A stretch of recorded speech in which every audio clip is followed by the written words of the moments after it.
Здравствуйте, друзья! Сегодня поговорим о отношении испанцев к собакам и вообще об отношении страны в целом к такой проблеме, как бездомные животные. Дело в том, что не только в Испании, но и в странах Европы уже давно нет бродячих собак. Эту проблему уже давно решили.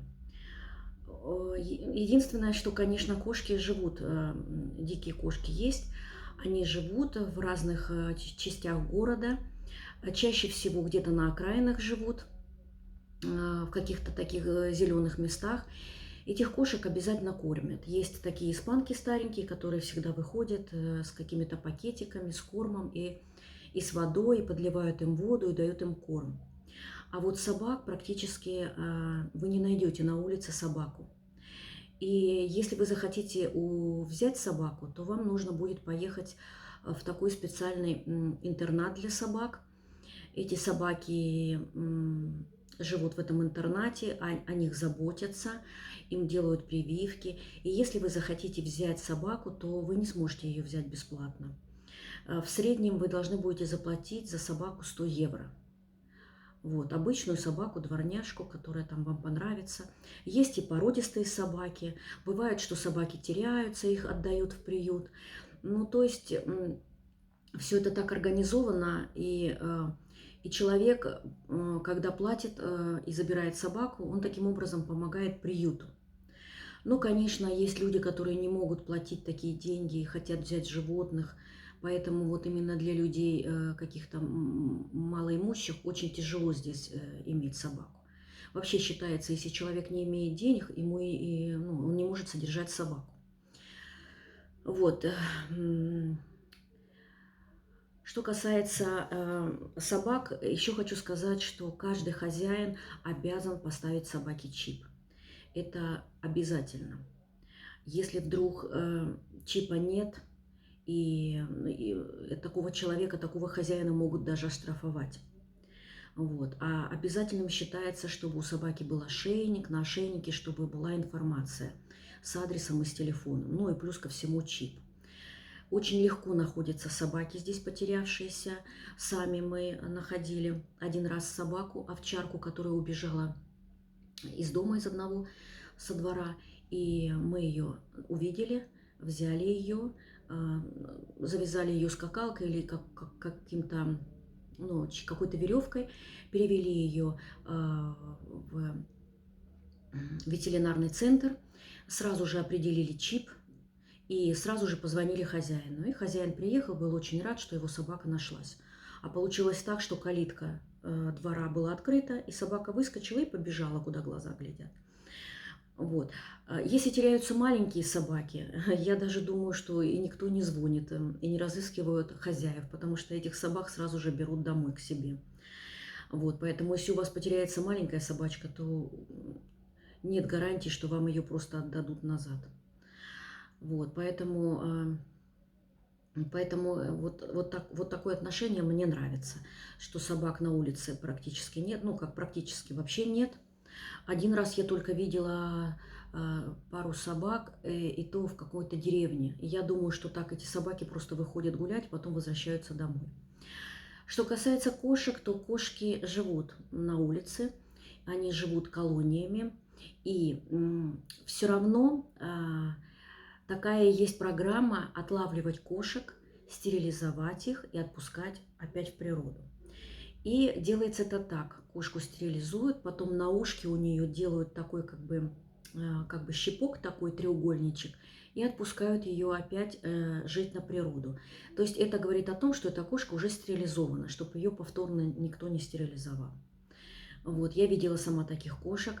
Мы ездим под Мадрид к родителям моего мужа, и там зона такая туристическая в горах, река, рестораны. И вот я вижу, что там живет целая, ну, наверное, 10 кошек я видела там. И я смотрю, на ушках у них у всех вот такой треугольничек вырезан. Значит, эти кошки, вот они живут, они все кастрированные, они не боятся людей, они выходят к туристам, туристы их кормят, там их кормят в ресторанах, ну, остатками. То есть кошки живут вот такие вот дикие. Вот, практически я не видела котят маленьких. У меня такое ощущение, что ну, большинство из кошек кастрированных, и вообще вот котенка маленького найти, это тоже проблема.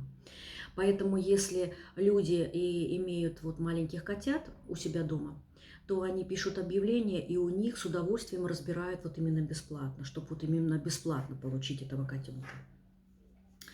В общем, у нас у самих была и такая история, что мы привезли кота персидского из Москвы сюда, в Испанию. И мой муж тоже имел кошку. И вот когда мы с ним жили уже вместе с моим мужем, то его кошка агрессивно очень относилась к моему коту персидскому. Она буквально довела его до операции, она ему поранила глаз, у него образовалась рана там, и мы должны были сделать операцию. Вот, кот очень страдал, потому что эта кошка просто выгоняла его и никак не могла смириться с тем, что он поселился в ее доме. Тогда мы дали объявление и предложили кому-то взять нашего кота, рассказали историю нашего кота. И вот нам позвонили. Вот представьте себе, что мы живем на юго-востоке Испании, очень, ну, почти повыше Мурсии, это комунидад Валенсия. А нам позвонили из Паис Баско, на севере, с севера Испании. Одна пара геев. Они нам позвонили и сказали, что они поедут в отпуск в нашу зону, и что хотят они посмотреть нашего кота, и хотят забрать нашего кота, потому что их кот сиамский сбежал. Сбежал с террасы, и теперь они эту террасу полностью закрыли такой сеткой, чтобы кот не убежал. Они сначала мне прислали все фотографии, где будет жить наш кот Персик. Все мне рассказали, и потом они приехали. Они приехали к нам в дом вдвоем, посмотрели на нашего кота и сразу же его решили забрать. И я, конечно, тоже решила сразу отдать, чтобы вот это расставание не тянуть. Но я так подумала о том, что нашему коту будет лучше в этой семье, потому что они очень его полюбили, они его забрали, и, ну, и кошка это успокоилась, моего мужа. Я думаю, что если бы мы оставили нашего кота персидского Персика, то эта кошка бы в конце концов, она просто бы его убила, наверное, потому что были уже такие случаи, когда просто в 6 утра мы просыпались от крика, от мяуканья, они дрались, и я выбегала в зал, и я вижу, что вся стена в крови, я не пойму, откуда эта кровь. Это вот так вот они сцеплялись, вот так она, этого нашего Персика, она просто его убивала, эта кошка. Вот, и потом, когда они его забрали, они его увезли аж на север Испании. Но для персидского кота это, конечно, хорошее очень место для жизни, потому что мы живем на юге, и у нас очень жарко здесь, летом особенно.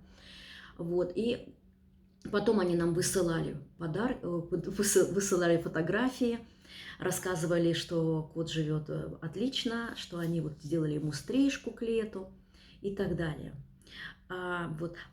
Поначалу, когда мы только привезли Персика в дом моего мужа, ну, кошка, конечно, сопротивлялась и была очень злая на моего кота. И наш кот ночью ходил по террасе и свалился. И мы это не заметили. Он свалился и пропал. Или она его столкнула, ну, я не знаю. Ну, в общем, кот ушел. И мы вот в этой вот урбанизации, где мы жили, мы написали объявление, сделали фотографии большие на листе А4, развесили по всей нашей урбанизации. Это как бы, ну, закрытая зона, где домики, где живут люди. И мы повесили объявление с фотографией нашего кота и попросили найти его. Если кто-то видел, сообщите, пожалуйста, вознаграждение гарантируем. И вот это такая урбанизация, где очень много зон таких зеленых, много очень, это на склоне горы, и много таких склонов с огромными камнями, и в этих камнях пещер много. И коты там, я знаю, что коты там живут, дикие коты там живут. И вот мы искали Персика, и это произошло летом, в жару. В общем, мы ни спать не могли, ни есть не могли. Мы думали, что он где-то упал или сломал ногу, или где-то он погибает, или он погибает от отсутствия еды. В общем, мы переживали страшно, и целый месяц мы его искали. Мы каждый вечер и каждую ночь выходили, мы кричали: «Персик, Персик», звали его по всей территории. Вот, но потом через месяц где-то нам звонит мужчина и говорит: «Мне кажется, я вашего кота кормлю». И мы бегом к нему, и он говорит: «Приходите сегодня вечером, он придет есть». Точно, приходим вечером, этот испанец, который живет в своем доме, который живет вот именно в этом таком месте с травой, со стеной такой отвесной, с камнями огромными, где много пещер. Мы увидели, что наш Персик питается там, приходит к нему, ест корм, пьет воду и опять уходит в свою пещеру жить. Мы его, конечно, взяли, принесли домой. У него столько было много вот этих вот, как они называются по-русски, которые пьют кровь, по-испански гаррапатос называется. Вот эти клещи, вот этих клещей было огромное количество. Мы насчитали, мы с него сняли 30 штук клещей. Мы его гладили, мы его кормили, там мы его помыли. И мы думали, что вот, наконец-таки Персик будет жить у нас, все в порядке. Но через 2 дня Персик опять побежал в свою пещеру. Я думаю, это потому, что он не мог находиться в этой квартире с этой кошкой ненормальной, которая просто не давала ему жизни. И он ушел опять. Мы только бежали за ним, а у него ошейник только светился. Мы кричали ему: «Персик, Персик», а он и близко не хочет. И он вот, видимо, прожил там целый месяц, ему, наверное, понравилось, и он ушел опять. Но мы уже знали, в каком месте его искать. И мы решили, что мы на другой день пойдем его искать. И точно, на другой день, днем мы вышли и стали ходить в том месте искать его. И смотрим наверх, на горе огромный камень, и в камне пещера. И мы смотрим, что наш Персик сидит с другим котом вдвоем, как 2 друга. И вот тогда, я тогда поняла, конечно, что кот не хочет жить в нашем доме, что кот уйдет. Но я тогда смогла его взять, я звала его: «Персик, Персик», и он потихонечку спустился ко мне и подошел ко мне, я его опять унесла домой. И вот после этого, конечно, мы решили его отдать в какую-то нормальную семью, без других животных, чтобы он мог жить спокойно. Вот такая история у нас здесь была с нашим котом. Вот. Ну, а кошка моего мужа, она продолжает жить. И, знаете, живет уже где-то около 20 лет. И вообще коты здесь живут по 25 лет и даже больше. С современным питанием, с современной медициной, кошачьей, собачьей, которую мы здесь имеем. Конечно, коты очень долго живут. Ну, они, конечно, долго живут уже и в России, и вообще везде. Я помню, они раньше жили только 12 лет, не больше. Вот.